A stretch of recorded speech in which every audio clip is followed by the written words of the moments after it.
The Ag Tribes Report is brought to you by Legacy Interviews, a video service that captures people as they really are, so the future knows who they really were. Here is Legacy Interviews guest Carol Hensley discussing the opportunity for a quiet person to speak their mind. How was it for you, the experience? Very comfortable.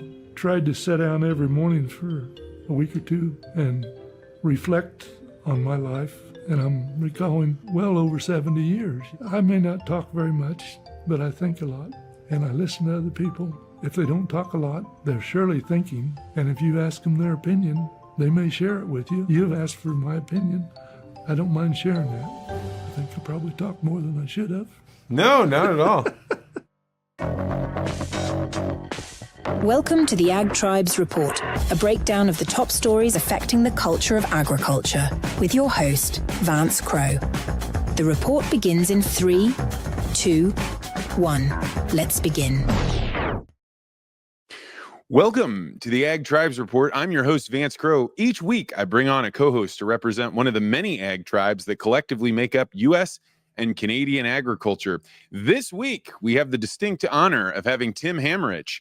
Tim is a West Coast agricultural communicator and host of the Future of Agriculture podcast, connecting farmers, innovators, and agribusiness leaders.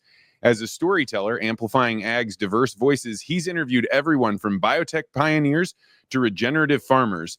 His insights spark crucial conversations across ag tribes, and I personally have felt this as I was recently on his show talking about how Bitcoin would demonetize farm ground. And man, I heard from nearly a dozen people from all over the spectrum. It was absolutely fantastic. So, Tim, welcome to the show.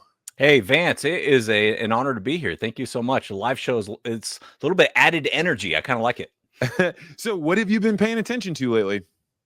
Well, thanks to you and not blowing smoke at all. I mean, your points on Bitcoin really got me seriously thinking about it. And I will say I have not purchased any Bitcoin yet, but I have started the conversation with my better half about let's just figure out how this works and see how it's done. I mean, you made some excellent points on that interview. So you got me thinking a lot about that. But other than that, industry-wise, I have been doing a podcast called Agriscience Explained with Corteva that's going into some really interesting kind of cutting edge science, things like gene editing, hybrid wheat, biologicals. That's been on my mind. And then personally, gearing up for a backpacking trip next week. So I think a lot about that and coaching Little League.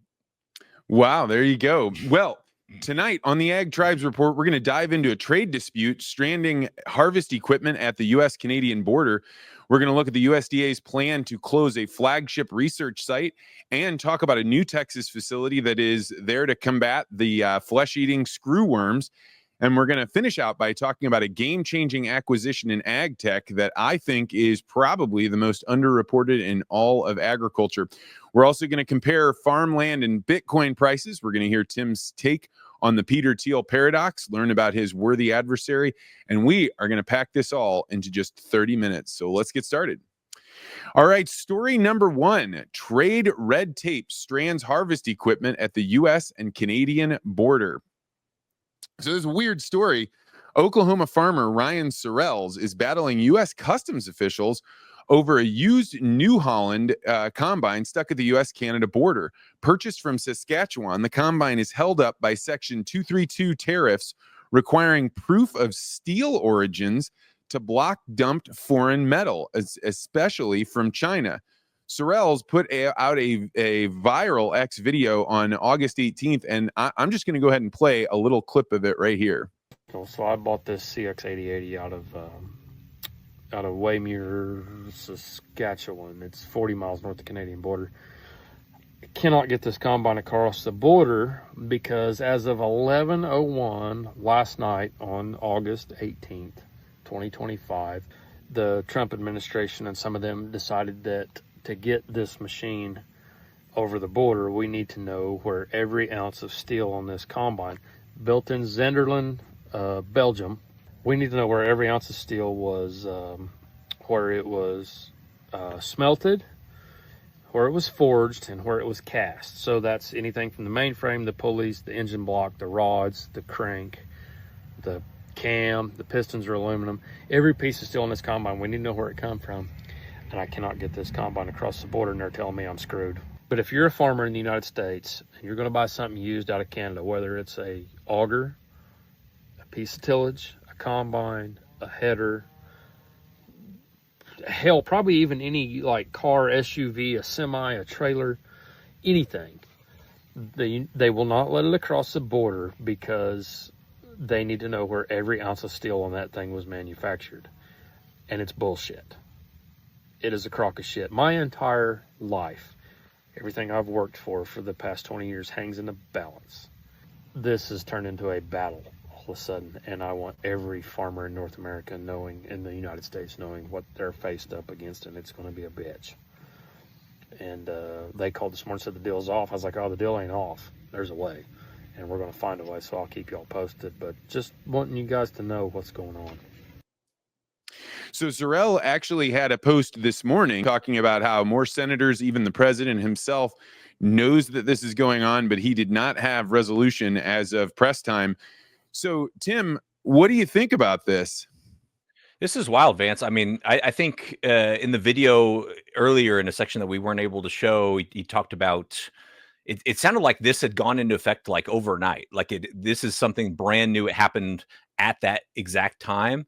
I couldn't find many details about what exactly that's stemming from, other than, so the trade war that's kind of going on, the tariffs and everything. It's sort of an unintended consequence. Whenever anytime these things happen, you're going to have unintended consequences. And these are the types of things that are very hard to predict. But I got to think that there is some outrage out there, because not only have farmers been squeezed by this trade war on the pricing side, but now here trying to get equipment and inputs in on the supply side, getting it from both sides. And I just have to think that something's going to be done quickly here, because this is obviously an unintended consequence. Yeah, and I mean, with harvest coming, you can't delay. You delay, you kill the guy. And what's interesting to me about this, so I have had a chance to get to know a lot of Canadian grain farmers, and they have been just spitting mad about the way the U.S. has been treating this tariff war. Jay Curtis is talking all the time about how the Americans are really screwing this up.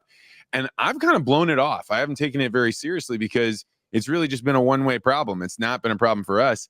But this could be the start of major harvest problems, or another situation where Trump holds a magic wand and he approves this one and that one, and anybody that can't get their issues brought up to the national level just gets sunk. Yeah, and those types of kind of one-off magic wand situations, as you call them, it just does not seem like a viable solution here. It seems like there's just enough of these that are going to keep popping up. We've got to figure out something that's more long-term. We can't just say 90 days from now or 2 weeks from now. I mean, we've got to start getting some real answers, is my opinion. Yeah, I mean, I even know people that have been holding off on making purchases because of the tariffs, and it just screws everything up. Uncertainty is bad for markets. It doesn't help our country. So figure this shit out is what I think. Absolutely. Yep. I get a chance to talk to a lot of pulse growers, and obviously pulses are huge in Canada and the northern US. And there's a lot, always been a really good relationship there. And I hate to see things like this that can strain relationships. Moving on to story number 2, the USDA plans to close a flagship research site, and it has sparked outrage.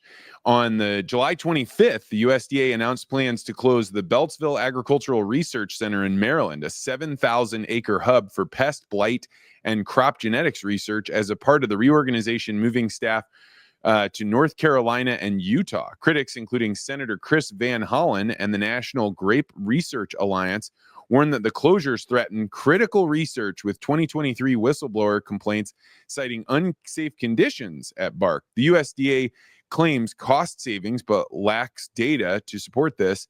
And per an August 14th letter from House Democrats, staff fear scientist resignations and disrupted projects, with economies of scale being lost. I could go on and on about this, but it seems to me, Tim, anytime somebody tries to close down a USDA project, people are screaming bloody murder, but you got to cut budget somewhere, don't you?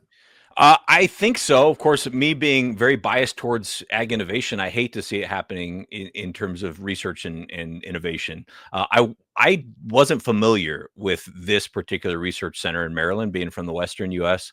One of the articles I read about this, I think indicated that it was the largest in the nation, like the largest ag research center in the nation.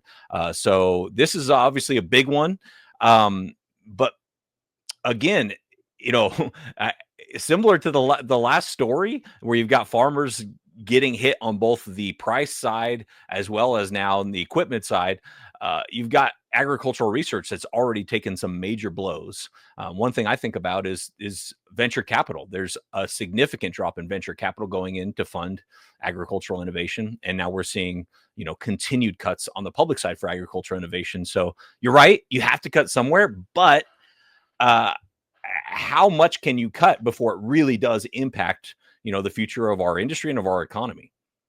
Yeah, and I think like you won't find out until you actually see the consequences, and the consequences are going to take a long time. It's not just going to be weeks or months; it could be years. To me, I strongly suspect that anytime it's just straight government research, it is not efficiently done. However, with the way the ag system is set up, you really are reliant on the USDA to conduct certain types of studies. So, I mean, I am a cut kind of guy, but it does seem like whenever you start cutting research, you really aren't going to know the consequences for quite some time. Yeah, and one of the articles out there indicated that there hadn't been a study done of how much savings this is really going to achieve. The idea is to move folks to Utah and I think North Carolina, and to just move this research elsewhere. But it's hard to really think it through objectively without some sort of study done of what savings is this going to achieve and at what cost, especially what long-term costs for. Yeah, but knowing the government, the amount of money that they will spend on getting that research done will probably vastly exceed however much money they were going to save by shutting it down. Totally. And the question is like, oh, well, will these scientists move? And I think that's the wrong question. Obviously, it does matter that we retain the scientific talent, but the question is like, what are we striving for here? And in terms of, can it just be cuts at all costs? Because I really think we need to think through how rapidly the problems in agriculture are changing. I think our next story speaks to that, right? How much is constantly being threatened to our farmers and hence our food supply, and what we need to do to proactively invest in ag innovation, because it's a big concern of mine.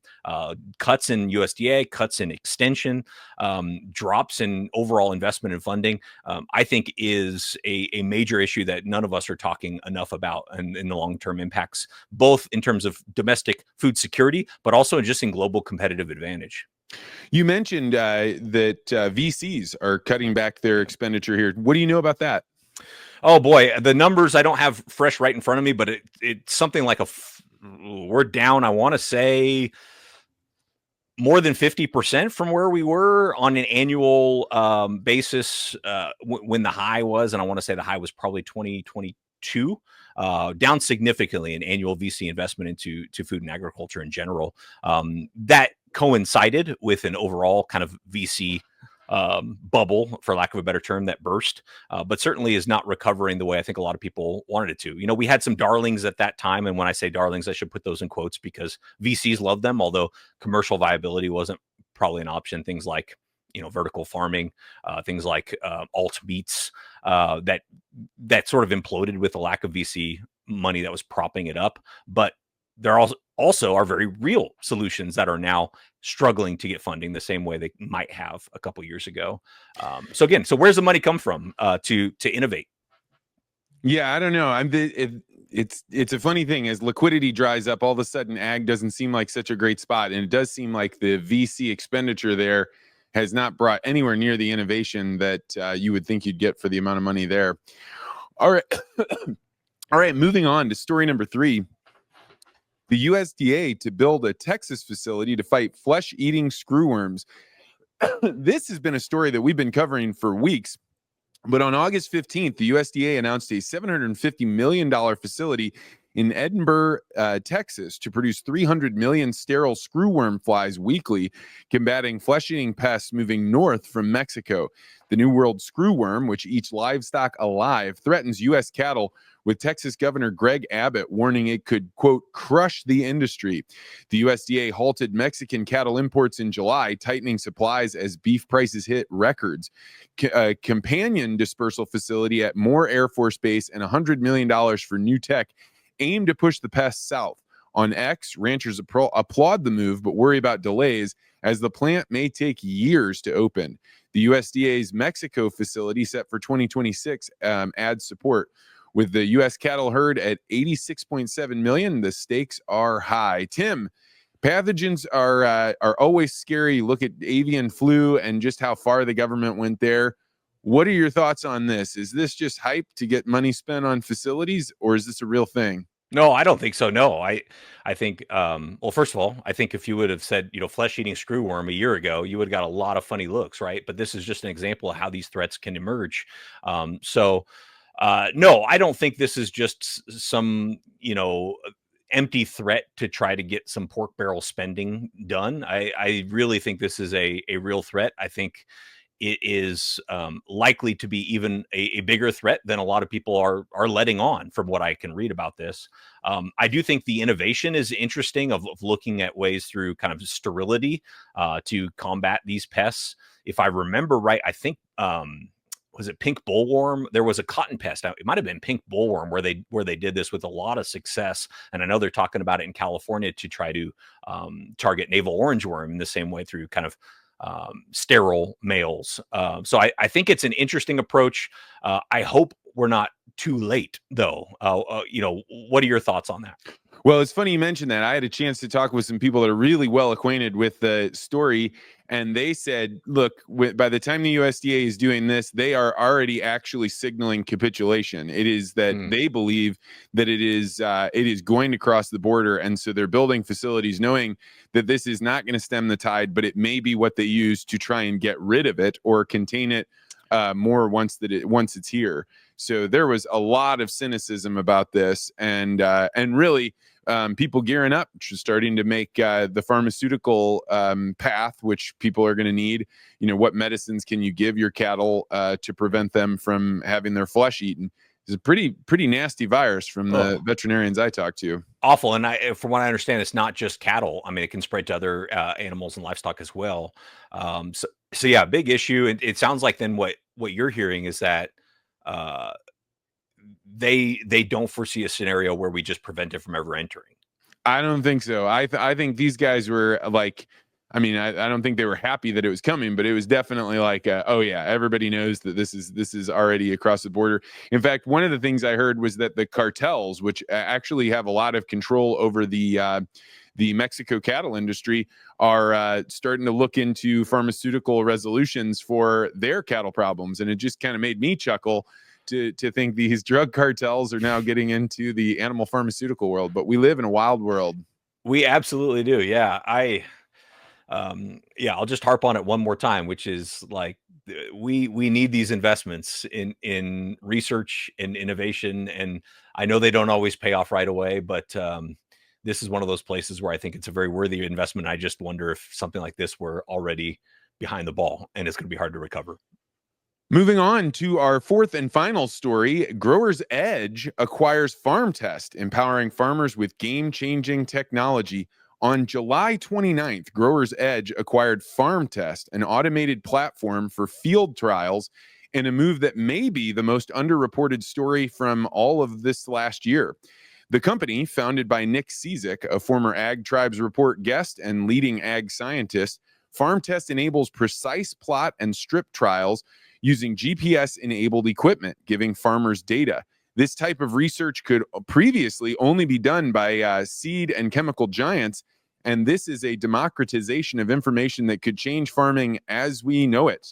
I deeply believe in this technology and am just absolutely shocked that Growers Edge got it. The acquisition, with Cizik joining as Vice President of Innovation Operations, bolsters Growers Edge crop plan warranty covering 1 million acres. The deal follows their $25 million funding round for AgCore acquisition, solidifying their FinTech agronomy fusion. On X, ag tech enthusiasts called it game-changing, though mainstream coverage is sparse. By democratizing performance data, FarmTest is going to empower growers to optimize inputs and boost their profitability, to being able to tell what actually is working on their fields and what's just marketing. CZIC's leadership ensures innovation aligns with the farmer needs, making this potentially the most impactful ag acquisition of the year, if not maybe even the decade. Tim, I believe you had Nick on your podcast. Did you have any idea Growers Edge was going to put together a deal and acquire this company? No, not at all. It doesn't surprise me that FarmTest had a market for someone who'd want to acquire it. All the credit goes to Nick. I mean, he from what I can recall, bootstrapped this idea, worked on it himself. I don't even know if he had any employees at the time of the acquisition. He was starting to roll it out commercially, so he may have hired since the last time I spoke to him. But fantastic for Nick. Very, very legit, though, because when I had him on my podcast, we also had someone from Iowa State on who was using the technology for nitrogen use efficiency studies to actually understand kind of nitrogen use in Iowa. So it's a useful technology. Credit to Nick for putting it together. The surprise to me, though, was Growers Edge. Growers Edge I knew as a financial products company, not an agronomic technology company. From reading about the acquisition, they're trying to blend the two. They also acquired AgCore, which used to be called AquaOso, which actually does kind of water data for ag lending in California and other Western states. These are interesting acquisitions. I don't fully see the vision on the part of Growers Edge, but I love that for Nick, he's getting to go to take this technology to a company that has such a national presence.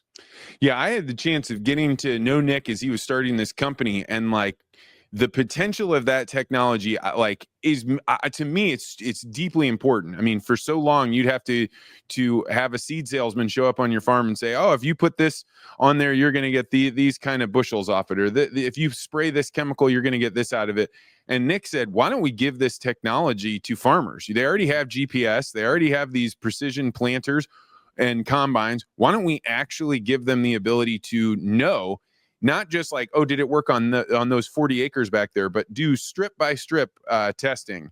Incredible technology, and to see it going to a large company that can hopefully use it across millions of acres, absolutely, I think it's fantastic. Yeah, and you really can use it across millions of acres. In this Iowa example, is we need something that just kind of the farmer basically turns on, for lack of a better term, and it runs in the background, and it gives us all the data collection we need. It's oh, well, that would be nice if it existed, and now it does with FarmTest. And so I think there are a lot of applications for this. I'm very curious to see how Growers Edge chooses to use it. Well, we will follow up on that as they get a chance. All right, that's going to do it for our headlines today. If you have headlines that you think I should cover, all of the stories came from listeners this week, and I would love to get them. So you can send them to Vance at legacyinterviews.com, or you can always tag me at Vance Crow on X. All right, moving on to the Bitcoin land price report. Bitcoin is down more than 5% from last week at 112,400. But that's okay. That's what Bitcoin does. It goes up and it goes down, but over the long term, it goes up. So, Tim, what county do you live in, and how much does an acre of high quality farm ground cost there? I live in Ada County, Idaho, and it's not a super straightforward answer. Number one, we're in the West, so water is really what is going to determine value of farmland. But number two, it's a rapidly growing county. But I did call or text rather, my friend Sky Root, who is a farmland manager and very, very plugged in the area. He said, just for basic farmland for farmland sake,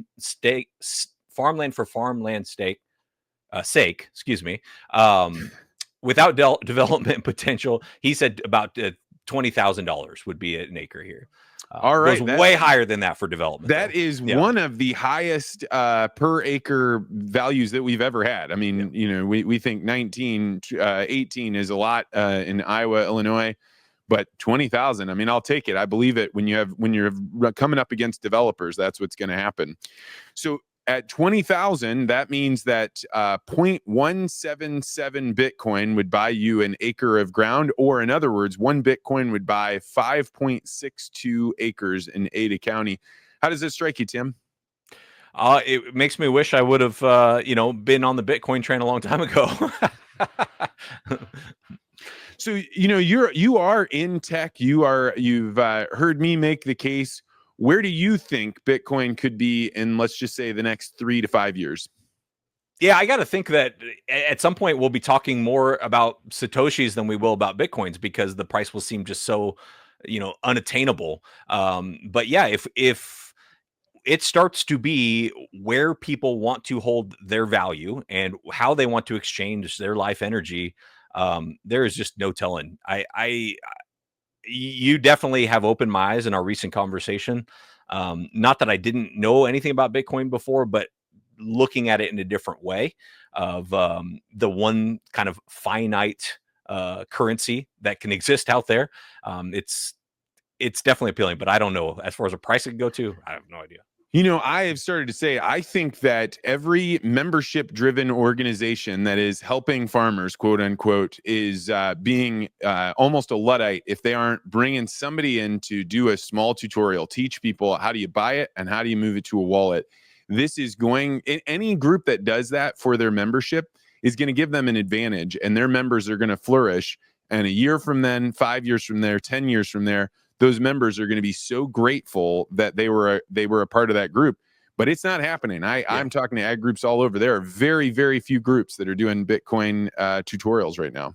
Yeah, and I think the mindset shift that I went through when talking to you was going from thinking, okay, this is just one way to speculate on a future, to, okay, this is a way to engage with what could potentially be the new economy. And so you either want to engage with that or you don't want to, and I want to. So. Well, there's a lot more to say here, but we've got a hard deadline in 30 minutes. So let's move on to the Peter Thiel paradox, which is where I'm going to ask Tim, what is one thing that you believe that almost nobody agrees with you on? Yeah, I struggled with this. I thought about it a lot. I realize I have a lot of unpopular opinions, but opinions where I can find kind of little groups here and that probably agree with me. One thing that came to mind, I honestly don't know who agrees with me or who doesn't, but I don't hear this talked about very much, is I actually think that organic standards are too low. I think the bar for organic is too low. I think if we really want to make the case that we can farm without chemicals and that there is a market out there for people willing to pay it, I think we need to drastically raise the bar for what is considered organic. And that would include eliminating some of the kind of like fine print of like, oh, but you can use this. Oh, but you can use that. Oh, but you can use this. And also restricting it to only domestic supply that we can actually monitor on some reasonable basis.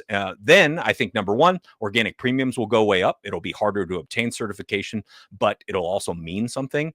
And I don't know. I'm not someone who shops at Whole Foods and eats strictly organic food, but I think if we're going to say there is a superior way to farm, then we should have to prove it with really higher standards. And that's probably unpopular with some people. Well, I tell you what, I had never thought of that or hadn't thought of it in that way, but I'm totally with you on this. You certainly won me over if I wasn't there to begin with.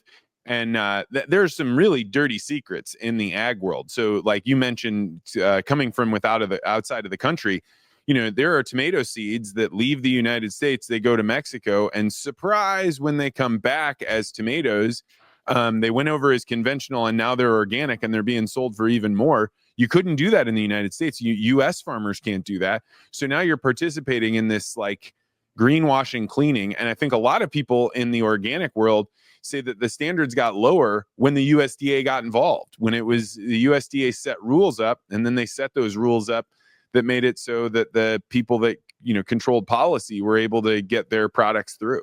Yeah. And look, if there's somebody out there farming by hand using no chemicals whatsoever, to me, they deserve a higher premium than some, corporate mega farm that is able to kind of color within the lines. And let's reward that for them. On the flip side, I think it will take away some of the wind in the sails of like, oh, if you're just organic, you're 100% great, because it actually will have some bite behind the standard. Yeah. All right. Well, I appreciate that. That's a good one to think about. I'm going to give you a solid 7.5 on that one. Okay. I'll take it.